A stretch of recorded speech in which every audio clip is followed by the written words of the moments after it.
ভাগীরথীর পারে শান্তিপুরের গবারচর অঞ্চলে বসবাস করেন ৮১ বছরের সুবোধ সরকার। বয়সের ভারে নুয়ে পড়েছে শরীর, দৃষ্টিশক্তিও আগের মতো নেই। তবু থেমে নেই জীবনের লড়াই। জীবিকা নির্বাহের একমাত্র অবলম্বন জাল তৈরি। সুবোধবাবু জানান, মাত্র ৩০ বছর বয়সে তিনি হাতে তুলে নেন সুতো। তখন থেকেই শুরু জাল বোনার কাজ। সেই কাজ আজও করে চলেছেন। জীবনের শেষ প্রান্তে এসেও নিজের হাতে জাল তৈরি করেন, আবার নিজেই বাজারে বিক্রি করেন।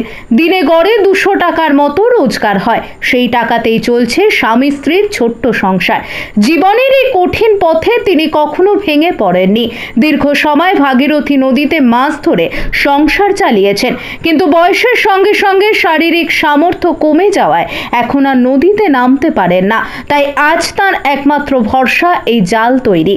তার গোটা জীবনটাই যেন এক জালের মতো জড়িয়ে আছে পরিশ্রম, নীরবতা আর আত্মসম্মানে।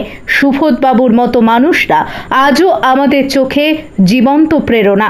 নদিয়া থেকে জগন্নাথ মণ্ডলের রিপোর্ট, সানভি নিউজ বাংলা, মানুষের সাথে মানুষের পাশে।